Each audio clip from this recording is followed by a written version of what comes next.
Oi, meus amores do canal Coisas da Carol, como vocês estão? Quanto tempo eu não apareço aqui para falar com vocês? E aí, meu povo, como vocês estão?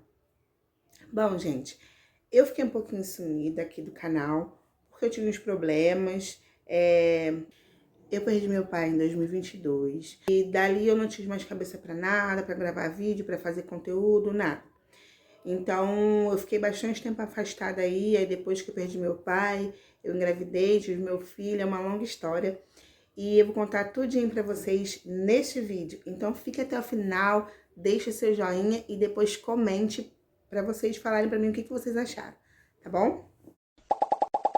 O meu pai, meu pai já estava doente, especificamente.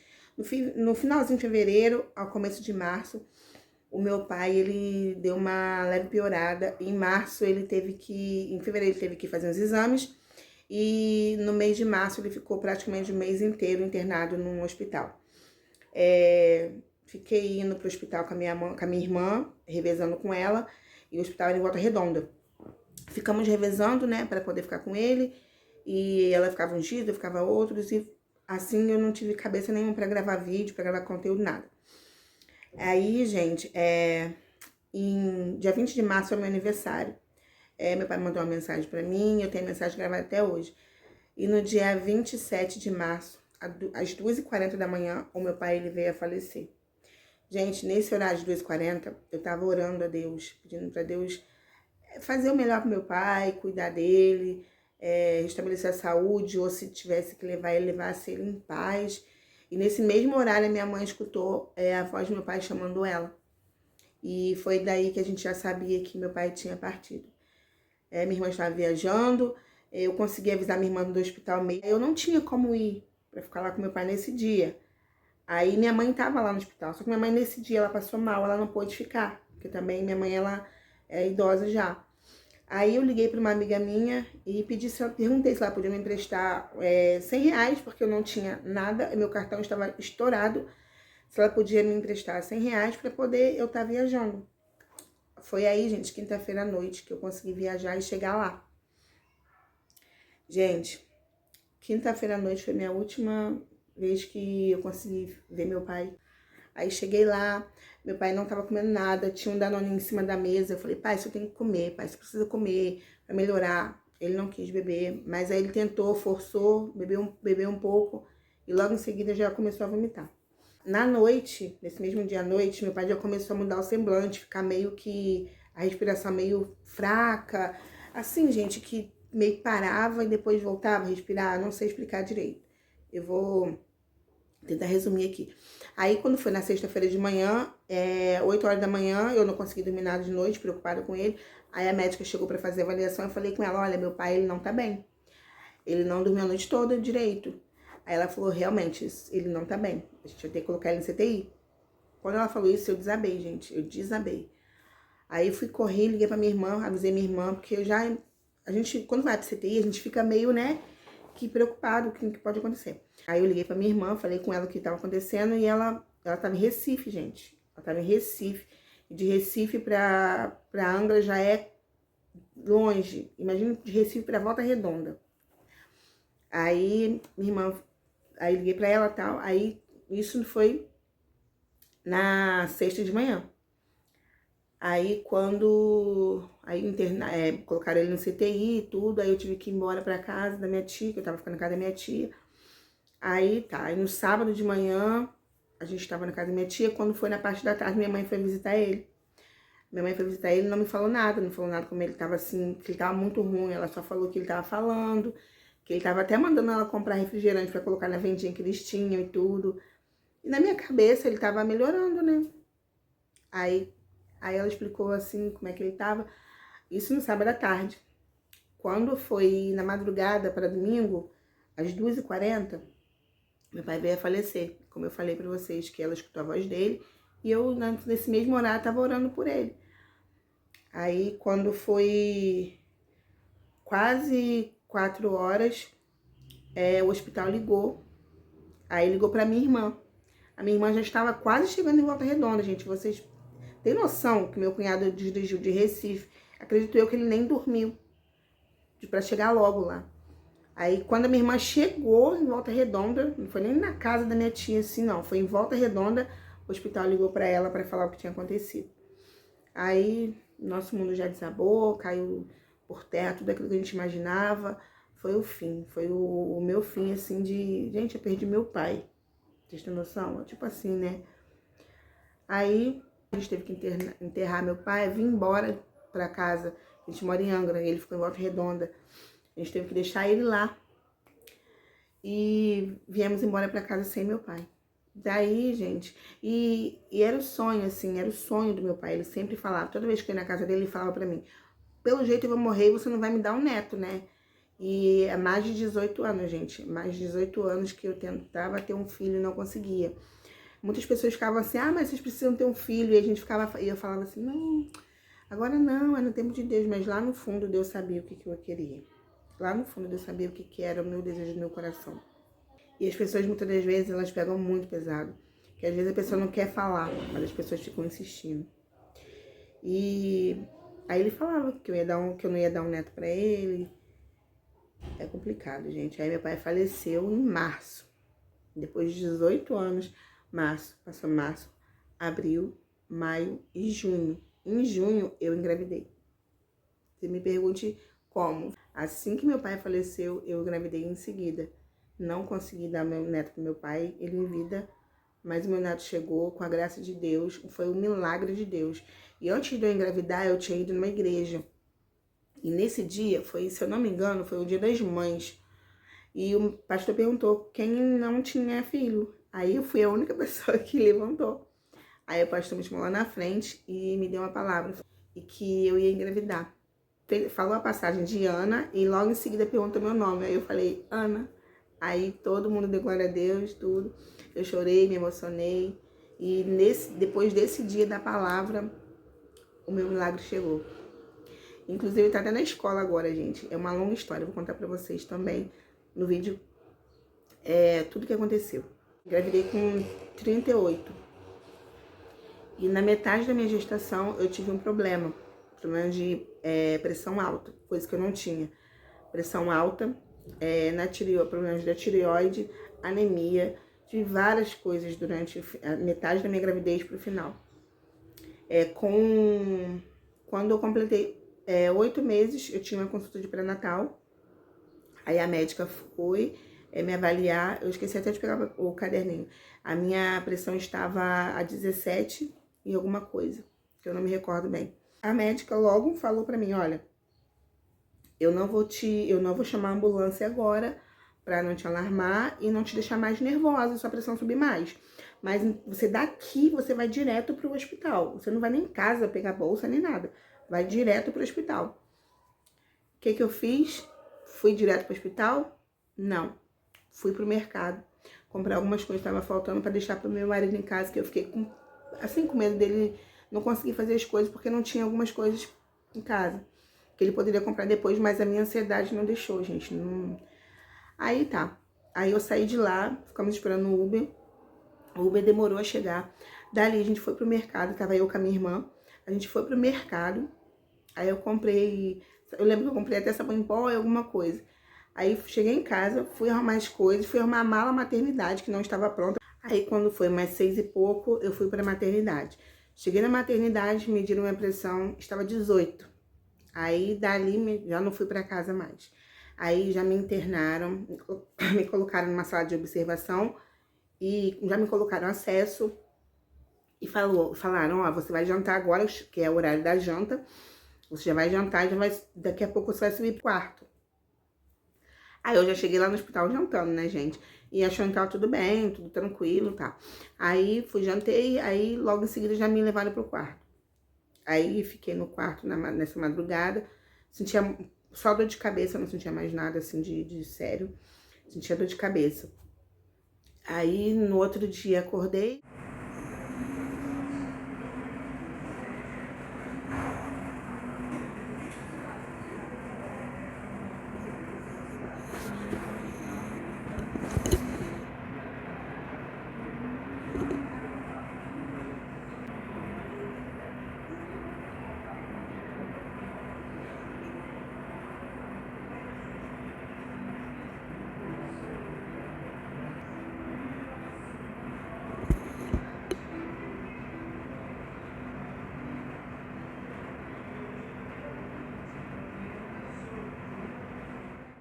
Aí tá, aí de manhã eles já trouxeram Doppler que fala, né, Doppler, para poder já ver o coraçãozinho do bebê, ficar acompanhando, né, minha pressão, coraçãozinho do bebê, essas coisas. Até a doutora chegar e me examinar. Aí a doutora chegou, me examinou. Isso, a hora que a doutora chegou para me examinar, já era na parte da tarde. Aí a doutora chegou, aí entrou, mandou deitar na máquina, tinha 4 estudantes lá com ela. Aí falou para me deitar na máquina, eu deitei. Quando eu deitei, que a doutora colocou o aparelho para escutar o coração do bebê, na mesma hora ela pegou, pediu para um estagiário continuar, e nisso achando na minha cabeça tá tudo bem. Pediu para um estagiário continuar e chamou minha irmã lá fora. Quando ela chamou minha irmã lá fora, eu nem me liguei. Aí minha irmã, elas voltaram e ela já chegou falando, olha, vamos te operar agora. E eu nisso já fiquei desesperada. Aí eu, ai meu Deus, tem que ligar pro meu marido, tem que ligar pro meu marido para ele poder vir ver o nascimento. Aí ela, não, você fica calma, não fica nervosa, porque se você ficar nervosa, vai aumentar a sua pressão. E nisso minha pressão já estava muito alta, chegando quase a 20, gente. Pra vocês terem noção. Aí ela foi, já mandou ir pro quarto para poder preparar as coisas. E nisso o pessoal do hospital já estava correndo. Minha irmã falou que já estava uma correria naquele hospital. E eu não sabia. E eu achei que tava tudo bem. Aí fui pro quarto esperar. Gente, não demorou nada. Veio uma moça lá para a sala de pré-parto. Cheguei na sala de pré-parto, tinha 2 moças para ganhar neném. Gente, as 2 moças estavam sofrendo para ganhar neném. Eles me colocaram na frente delas, me deitaram na maca.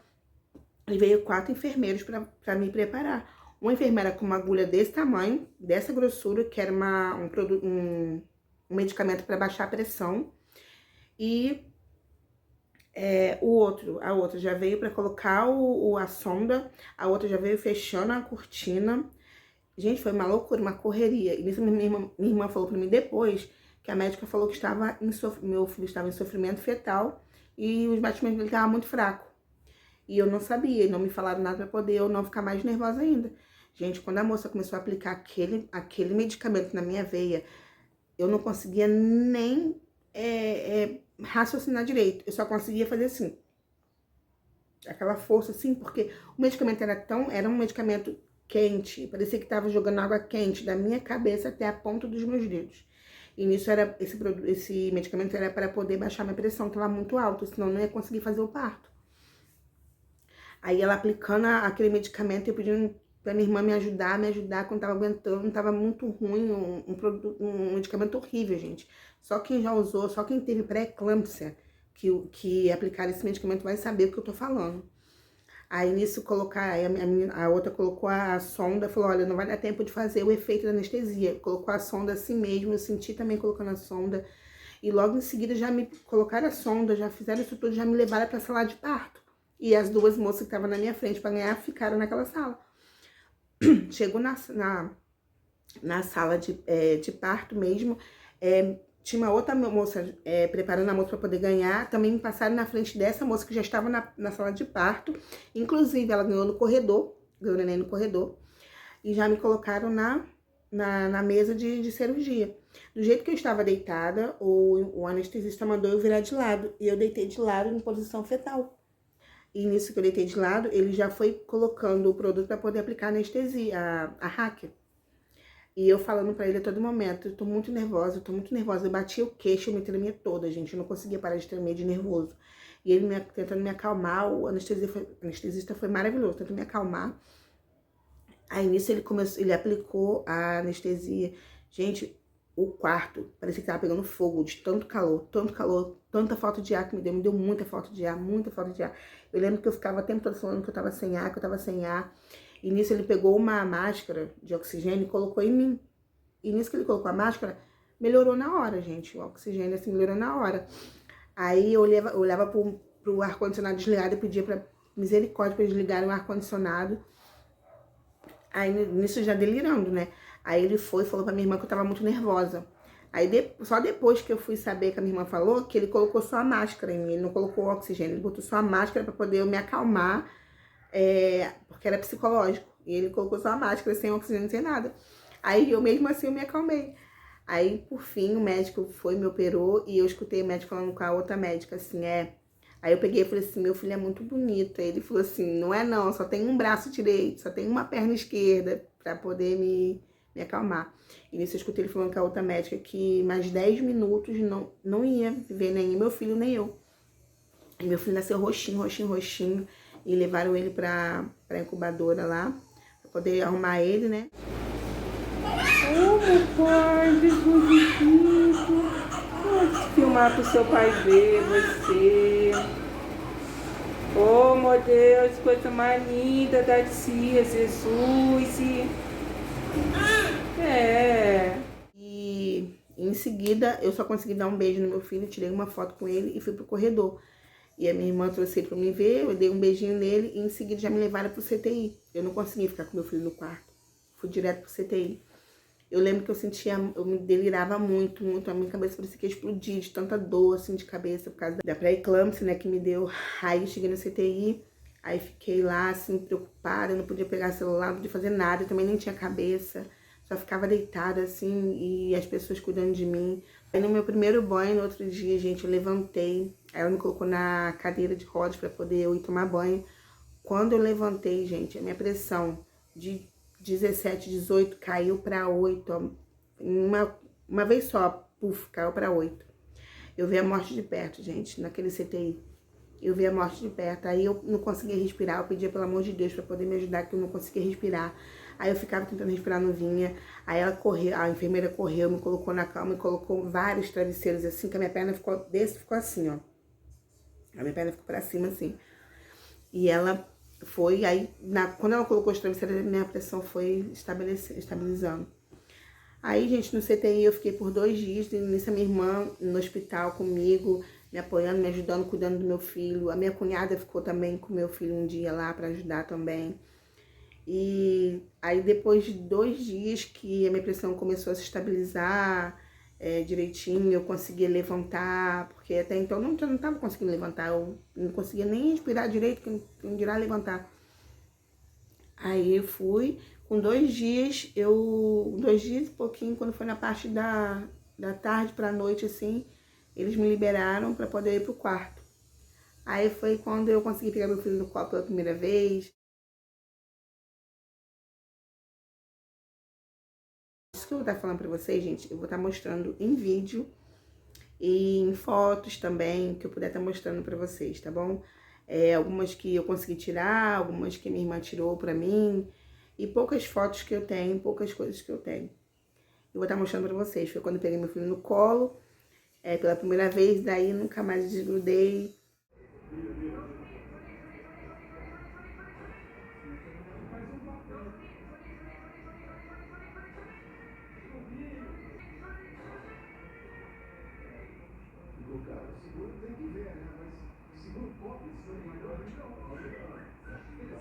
Fiquei no hospital uma semana, depois disso eu fiquei uma semana até minha pressão se estabilizar bem. Eu via todo mundo indo embora do hospital com seus filhos e eu chorava, querendo ir embora pra casa, chorava. Até que passado uma semana a médica me liberou e eu vim pra casa com meu filho. A médica pediu repouso, cheguei em casa, no mesmo dia praticamente eu já fui dar banho no meu filho. E estamos aí, gente, até hoje, graças a Deus, com saúde. Deus me salvou, Deus salvou meu filho, deu meu milagre. Infelizmente, meu pai não conseguiu ver meu filho, mas eu creio que Deus, ele sabe de todas as coisas. Eu tive meu filho no momento que era para ter o meu filho, não foi no momento que eu quis, foi no momento que eu precisava. Eu creio assim, gente, foi no momento que eu precisava. Deus sabe que eu não ia aguentar, porque eu perdi meu pai, eu não ia aguentar, eu ia... Só Deus sabe do nosso coração, gente. E eu queria muito estar compartilhando com vocês esse milagre. Eu decidi voltar aqui pro canal, para começar a gravar de novo com vocês. Agora que eu já estou bem melhor, passado desses anos, a minha mente já está melhor, minha cabeça. Voltei para as outras redes sociais que eu tinha. E agora eu consigo gravar com vocês com mais calma. Agora meu filho já está com 3 anos e 5 meses. No momento ele está na escolinha, mas quando ele voltar eu gravo ele pra vocês. Espero muito, gente, que vocês continuem aqui comigo, me dê uma forcinha, me apoiem. Eu tô precisando muito da ajuda de vocês pra poder estar continuando, distraindo minha cabeça. e fazendo aquilo que eu gosto, que é gravar vídeo e gravar conteúdo pra vocês. A gente não desiste, não desiste, que na hora certa Deus vai dar o milagre que vocês tanto pedem pra Ele. O meu milagre demorou mais de 18 anos, mas é o tempo de Deus. A gente acha que não vai chegar, mas nosso milagre vai chegar. E eu queria estar deixando essa mensagem pra vocês. Não desista do sonho de vocês, não desista não, gente. Uma hora esse sonho ele vai se realizar, vai. É só continuar crendo em Deus, ter fé, que uma hora o milagre vai acontecer, tá bom? Eu peço muito que vocês continuem comigo, me dê muita força para eu estar levando mais coisas e mais conteúdo para vocês. É isso. Voltei pro canal. Espero muito que vocês continuem comigo. Se vocês gostaram, dá um gostei, comentem e continue comigo no canal, que vai vir muita coisa legal aí, gente. Muita receita, muita dica de mães, para as mães, tá bom? E é isso. Vim falar com vocês, dar uma satisfação e dizer que eu voltei pro canal, tá bom, gente? Fiquem todos com Deus e até o próximo vídeo. Tchau!